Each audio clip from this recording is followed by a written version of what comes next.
It certainly is, with only 2 tires, and the rest are the other 2 on rims, and have been on these rims for some time now, at least since the top of the hour. And it's still going. It's a slow speed pursuit right now, and obviously due to the fact that he is only on 2 wheels. But at times, this pursuit that made its way through several freeways, the northbound 710 freeway, the 5 freeway over to East LA, even into downtown Los Angeles, and now here into the Linwood and Compton area. We have seen this at points have some really tough situations where the cops behind him were rammed with his car. He backed up into them and then ran through 2 fences as well, destroying property there.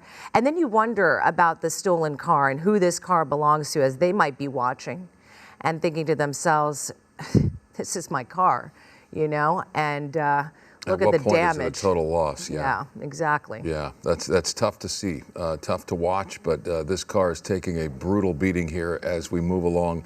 And for a good stretch there, 15, 20 minutes, we saw debris flying off every couple of seconds. And, you know, the front end of this car is a mess. Again, it went through 2 fences that were closed, and this car barreled through 2 fences to continue moving, and again rear-ending or going in reverse and backing into a patrol car. As you'll see again here, this was the most violent part of the pursuit here about an hour ago, going through 2 fences and hitting a CHP vehicle in an attempt to get away, this driver. So when you see behavior like this, you know, and you're calling this pursuit, you're saying to yourself, we don't want to provoke this suspect. This is what he's capable of doing.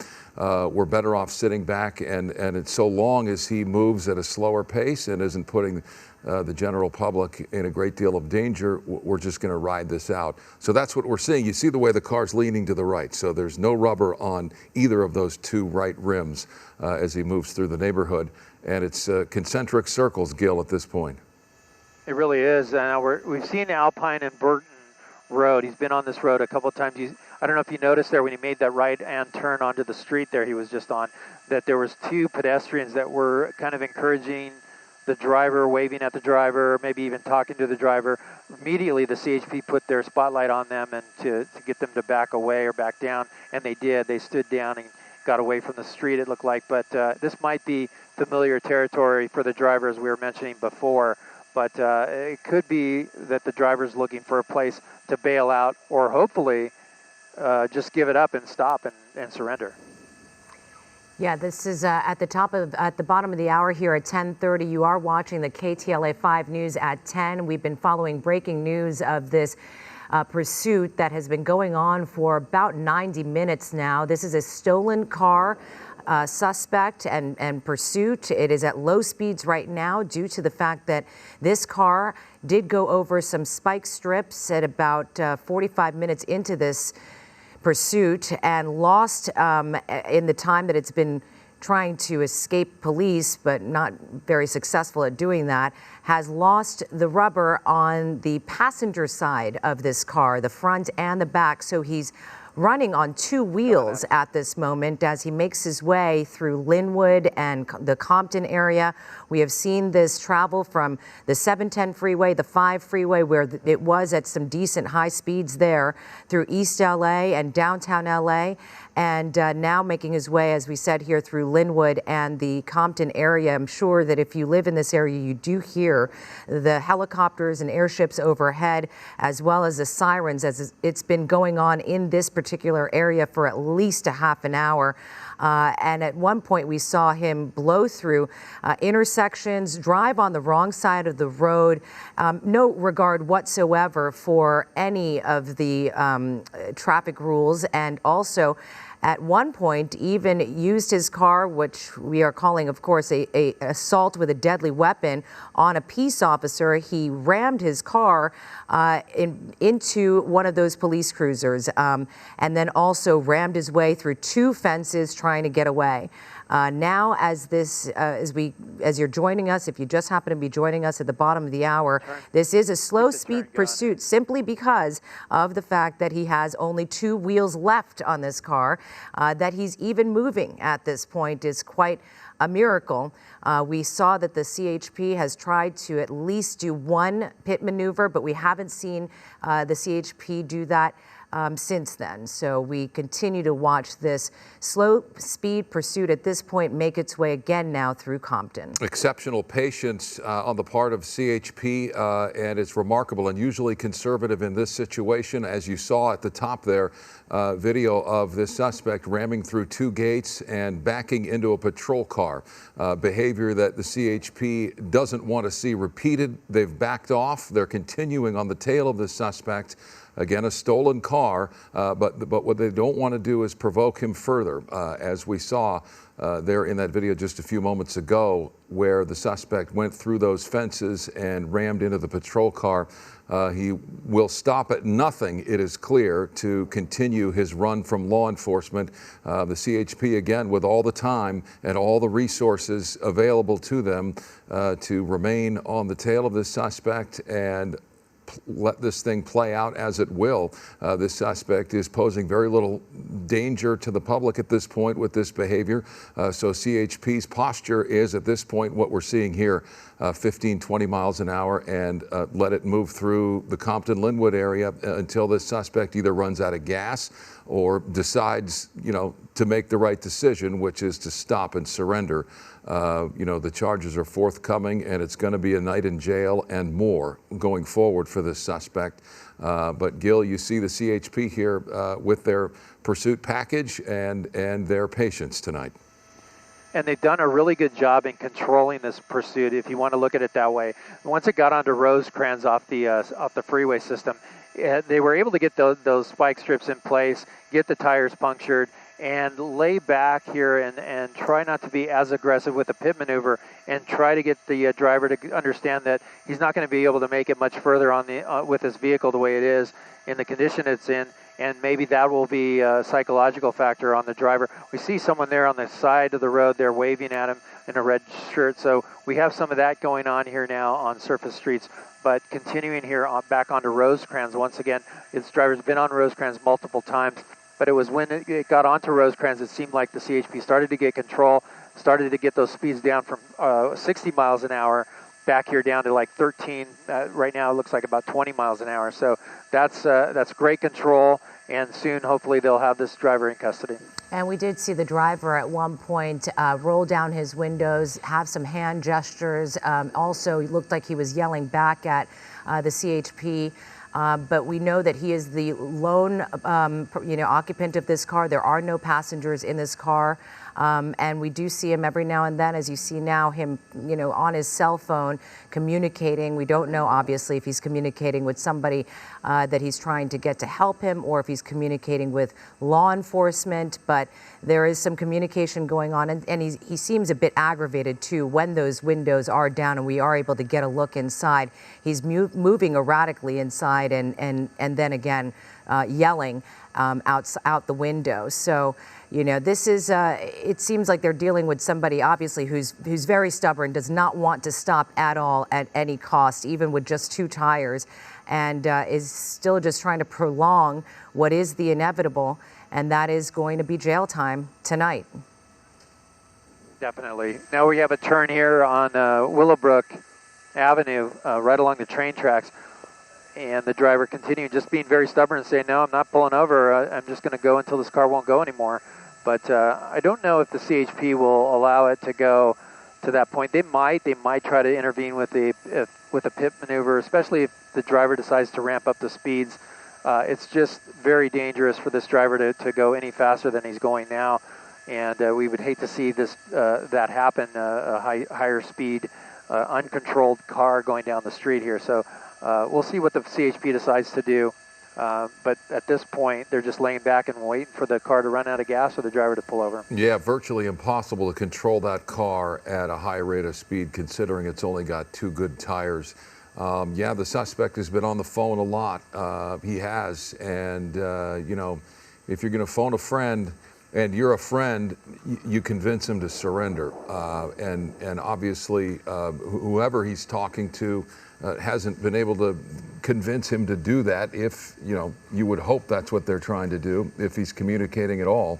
but he has clearly been agitated and moving erratically inside the car.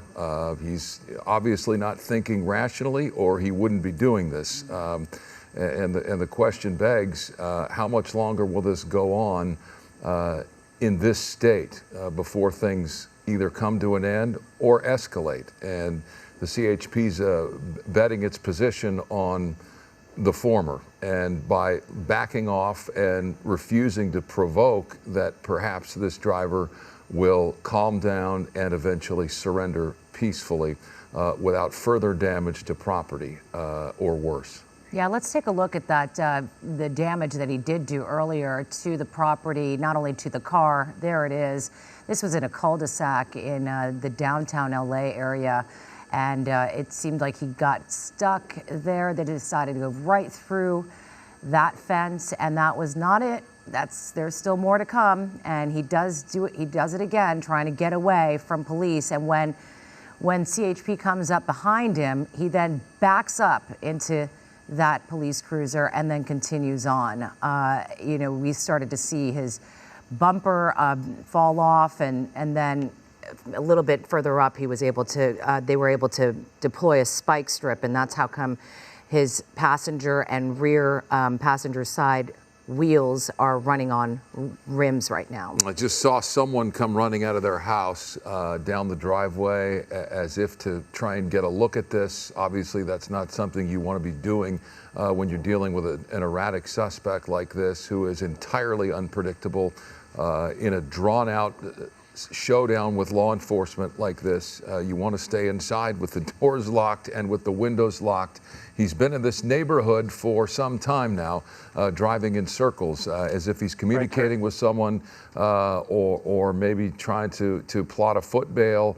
You know, it's anybody's guess, but CHP at this point will always assume the worst, and they're trying to back off and try and keep this from escalating as best they can, and it seems to be working at this point. You saw the behavior early on of the suspect, entirely different than what we're seeing now in terms of what he's doing with the car. He's moving around a lot inside the car, but the car itself is continuing at 20, 30 miles an hour, which is what CHP wants to see. Obviously, they could try a pit maneuver. I mean, they could do it, you know, anywhere along here. We've seen it 20, 30 miles an hour. Not a lot of people on the road. They're choosing not to do that. They're holding back, and so we just wait. We wait and watch and hope that it comes to a peaceful end without further escalation. But Gil, this is a neighborhood that has not seen a lot of people outside tonight. Not from what I've seen. I saw one person just a couple minutes ago, and I'm looking for him. Yeah, for sure. Come out of their driveway, come out. They know they must be watching our broadcast.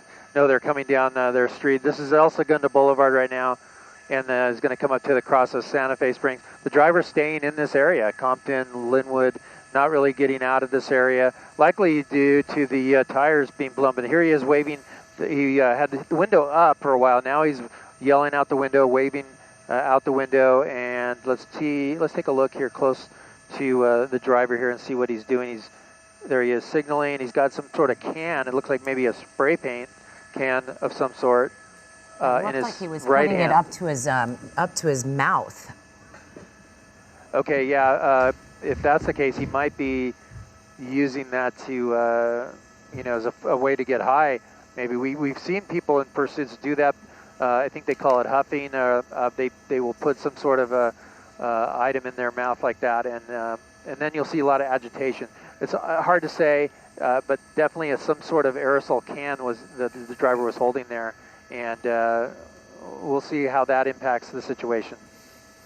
Yeah, he's waving at law enforcement, and then the window goes back up. So it looks to be one-way communication at this point, and not of the good kind, as the suspect refuses to surrender here and continues in a stubborn act of defiance against law enforcement, moving away from CHP now rather violently at times for coming up an hour and 45 minutes. And this car has been in rough shape for more than half this pursuit.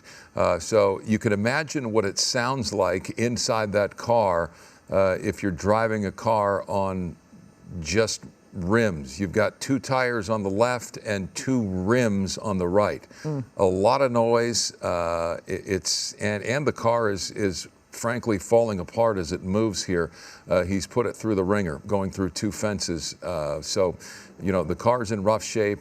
You can imagine what it sounds like on the inside of that car trying to drive it and wondering how much longer it's going to move. Yeah, we kept on seeing parts of the car falling off as he was trying to, make his way through the Compton area. A little piece here, a little piece there, and certainly, you just wonder how much longer can it truly last, going on just 2 tires and 2 rims.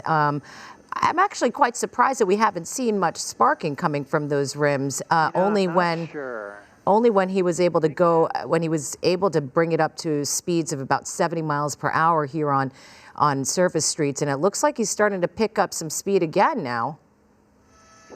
Yeah, that's correct, Sherry. You're absolutely right. Picked up a little speed there. I was trying to get a look in the window at the driver, see what he's doing. Looks like he rolled the window back up, and when he does that, he seems to calm down a little bit. So here's a wider shot as this pursuit continues here on Santa Fe, and there goes some more smoke coming from that passenger side. It seems like whenever he hits the gas, those rims dig into the ground a little harder, and we see that smoke kick up there. But yeah, he's ramped it up a little bit, 24, 25 miles an hour. The speed's up from about 15 miles an hour, so that's not necessarily a good sign at this point. You know, that smoke may be asphalt that's being kicked up by those rims. Right, yeah, I believe it is. Yeah, every time he hits the gas, we see that, and they're just digging into that asphalt and chewing up the roadway. So that's not a good situation. As I come out here, we'll look at the pursuit package here. We got those 4 units, the airship going through the shot there as we continue here on Santa Fe, coming up to Rosecrans. Coming up to Rosecrans, now at 15 miles per hour, he's slowing down. He sees some traffic, just get out of the way. And as he's making his way across that intersection, we do see a little bit more traffic on the other side. Everybody just staying still as this pursuit drives on by, and now he's starting to pick up that speed, and there goes that smoke, and there are some sparks. There we go. Yeah, they are. They're coming up from the right side, and if we were on the other side of the car, obviously we'd see them, but this, you don't want to see the car moving like this at this speed, because it's going to be very difficult to slow. It's going to be very difficult to steer, and it looks like more debris may have just fallen off that car. Gosh, I mean, how much longer can this go on? CHP still holding back here. You see, they're closer to him when the speeds are slower, but as he begins to accelerate, they begin to back off a bit. It's pretty clear they don't want to provoke him, and now they move back in close to him as he slows down. And it's the turns. He's going to have a challenge. Getting through it at 15 miles an hour, much more than that, and it's going to be a problem. But now he wants to speed up again. Yeah, speeding up. Micah, that debris that you saw, I thought that I saw something come out the passenger window, and then I saw his arm come out. It looked like he threw that can, whatever it was, threw it high in the air, out the window, out of his the driver's side window. So throwing items out of the vehicle now, and now just back on the gas again, chewing up the asphalt there. You see the sparks kicking up now, and we are on Compton Boulevard again. So he's just staying in this area, doing the same routine, but that car continues to just grind its way down. I mean, how much longer, like Micah said, could this possibly go on? I mean, the car is literally down to the rims on the passenger side, and it's still able to make it through at 30, 40 miles per hour on these surface streets. It's quite astonishing that it's actually lasted this long, and that when he makes those turns, he's not fishtailing somehow and disabling his car. That he's still able to make it through and use the brakes and so forth, and that the left side, the driver's side of the car is able to sustain the way that he's driving right now. Absolutely. And when we got on this pursuit in the beginning, it looked like the car was in really good shape. So now we're hearing, wait, now we might see some activity right now. I'm just hearing on the scanner. We'll see what happens here, but I'm hearing the the officers talking about, trying to do the next best thing that they can do. We see that lead car moving out of the way. Here comes the rear car coming up, and we'll see what happens here. I don't want to give anything away, but we might see a pit maneuver coming up very shortly. You see that unit coming into place right aggressively like they do, and we'll see. Here it goes. There's the pit maneuver. So we're correct. The car skidding there. Oh, man, look at that, trying to get traction. And, oh, he's going to ram the vehicle again. So he's going to go on the sidewalk here. He's got no traction, but he's able to get out of that pit maneuver basically because there's no tires on that side. They were able to spin it out, but it wasn't enough to stall it out. And here he is on the gas, going in and out of the officers here, higher rates of speed. This is going to be very dangerous because he's ramping up the speed, and he has no traction on that right side. That is incredible how he was able to accelerate through that. You saw it. Clearly the pedal was all the way down and the rim was grabbing whatever it could. And going through the dirt even, he was able to accelerate. Wow. That is something to think that a move like that and a car in this condition is going to keep moving. Clearly the suspect will move as long as the car will move. And usually, as we know, when the officers deploy do a pit maneuver, it disables the car. But because of the rims being the tires being gone and him riding on these rims, he's able to get away. I don't think I've ever seen that happen before. No, the car's supposed to stall, and right. It usually does when it spins out like that. But for whatever reason, it didn't. This is some vehicle here that's taken a beating, and wow, that it's still moving is really remarkable. So you saw them finally, after a good length of time holding back, they assume a more aggressive position, and here it comes again. Yep, they're talking about doing it again. Much better, putting it in, going backwards in drive there, and still, look at this, unbelievable, he still has traction. Wow. And so that one unit, 2 pit maneuvers here. That officer definitely the one that's pit qualified for sure. Getting two pits in and still not getting him, and it's likely because he's on rims on that one side. We'll see. Yeah, it sounds like they're going to do it again. Okay, and maybe they're going to come at him from the other side. Yep, and that's going to be what they want to see is a different outcome, obviously. But the car's supposed to stall in that scenario. Wow. 3 pit maneuvers, and it's still going. Just enough momentum to keep him going in the same direction. He did a 360 there, and the officers it looks like they're going to try it again, so we'll see. Here comes again. They might try it a little slower, they're saying. We'll see what happens. But here it is. The bumper's coming off, spinning them around, and that might do it. Oh, no. This is incredible. Wow. This is incredible. This is something we've never seen before. No. This is the 4th pit maneuver now. Yeah, and the car is still moving. What kind of car is that? I think it's a Toyota. Yeah, I mean, I hate to make light of a situation, wow. But to see a car with 9 lives, this is it. You can bet these CHP officers are exasperated, to say the least, that this isn't over. This is incredible. And trying to get a look at the driver. He's got, well, I'm not sure if the window's down or not, but here he goes out the window. He's got something there. He's maybe drinking a bottle of something, some sort of fluid there. He needs to go faster. They might try to force him. Yeah. Yeah, they might. It sounds like they might try to push him into the curb here. Let's see what happens. He's going to come wide. Here we go. And that's going to do it. He's going to go, pushing him right through. That's enough, but not fast enough. So they could block him in here, and that's going to be it. The driver coming out, or the officers coming out with their guns drawn, and that looks like it's going to be it for this pursuit. Wow, what was that? 5 pit maneuvers. They're going to drag him out of the car. Wow. It's over. The car's going to continue there. They got the brake put on it, but now the driver out and about to be in custody. One officer is clearing the vehicle. Looks like the rest of the vehicle's clear.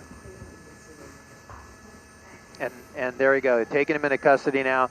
Rosecrans and Alameda here as this pursuit comes to an end with about 5 pit maneuvers later. It's over. That car's in about 3,000 pieces across the Linwood Compton area and was moving Up until a few moments ago, incredible. How many pit maneuvers, spike strips, that car blew through fences. Fortunately, no one was hurt, and this is over. You can describe it how you will. If you want to call that a peaceful ending, nobody got hurt, and the suspect is in custody, which is what you want to see. They dragged him out of that car, Yeah. too. They don't usually do that, right away. And they even, cornered him in, blocked him in. That's also unusual to see. Yeah. But after 5 pit maneuvers, they've had it. And they were able to finally corner him in and put him into custody, take him into custody. And the bumper goes into the back seat. And boy, a long story for that vehicle there. Thank All right. goodness there was no weapon. Yeah, thank goodness. All right, Gil Levis in Sky 5, thank you.